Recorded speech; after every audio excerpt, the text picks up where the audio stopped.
श्री स्वामी समर्थ श्रोते हो, तुम्हा सर्वांचे आपल्या श्रवणामृत 7 अध्यात्माची या यूट्यूब चॅनलमध्ये खूप खूप स्वागत आहे. 11 फेब्रुवारी 2026 या रोजी रामदास नवमी आहे. त्यानिमित्ताने आपण संत समर्थ रामदास स्वामी यांच्याविषयीची माहिती श्रवण करणार आहोत. श्रोते हो, तुम्ही जर या चॅनलवरती नवीन असाल तर आपल्या चॅनलला नक्की लाईक, शेअर व सबस्क्राईब करा. चला तर मग श्रवण करूयात संत समर्थ रामदास स्वामी यांच्याविषयीची माहिती. राम राम जय राम म्हणूनी कंपित झाले गगन, रामदासांच्या नामाने पावन झाले जीवन. स्वराज्याचा मंत्र दिला शिवरायांच्या हाती, रामदासांच्या वाणीने उजळली मराठी नाती. दासबोधाची दीपज्योत अज्ञानाचा नाश करी, समर्थ कृपेने जीवन उज्ज्वल मार्ग धरी.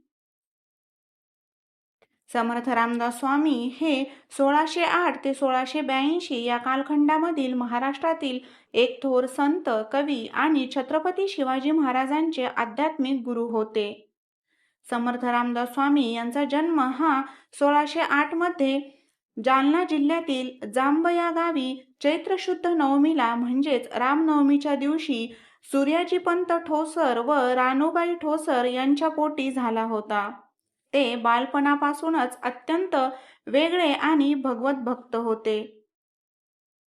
लग्नाच्या वेळी भर मंडपामध्ये सावधान हा शब्द ऐकताच त्यांनी एकटेच राहण्याचा निश्चय केला व ते स्वतःच्या लग्नामधून पळून गेले. त्यांनी 12 वर्ष तपश्चर्या व भारत भ्रमण करून समाज प्रबोधन केले. भारत भ्रमणानंतर त्यांना रामदास म्हणजेच रामदास स्वामी म्हणून ओळखले जाऊ लागले. रामदास स्वामींनी छत्रपती शिवाजी महाराजांना राजकारणामध्ये भक्ती आणि निष्ठेची जोड दिली आणि म्हणूनच त्यांना छत्रपती शिवाजी महाराजांचे आध्यात्मिक गुरु मानले जाते. समर्थ रामदास स्वामी यांनी समर्थ संप्रदायाची स्थापना केली. त्याचप्रमाणे दासबोधासारखा महान ग्रंथाचे लिखाण केले. मनाचे श्लोक, साहित्यामधून भक्ती, प्रपंच, राष्ट्रप्रेम व समाज जागृतीचा संदेश त्यांनी दिला. दासबोध, मनाचे श्लोक, आत्माराम, करुणाष्टके अशा मोठ्या प्रमाणामध्ये त्यांनी साहित्य लिहिले. त्याचप्रमाणे भारतामध्ये अनेक ठिकाणी रामदासी मठ आणि हनुमानाची मंदिरे स्थापन केली व समाजाचे प्रबोधन केले. स्वधर्मनिष्ठा आणि राष्ट्रप्रेमाची शिकवण देऊन लोकांना त्यांनी संघटित केले. भक्तीसोबतच बलोपासना म्हणजेच शरीर सुदृढ ठेवणे यालाही खूप महत्त्व आहे हे पटवून दिले आणि ते आजही प्रेरणादायी आहे. रामाची व मारुतीची मंदिरे स्थापन करून महाराष्ट्र धर्म वाढवण्याचा समर्थ रामदासांनी प्रयत्न केला. दासबोध या ग्रंथाद्वारे त्यांनी आयुष्याचे तत्वज्ञान, कर्मयोगाचे महत्त्व सांगितले.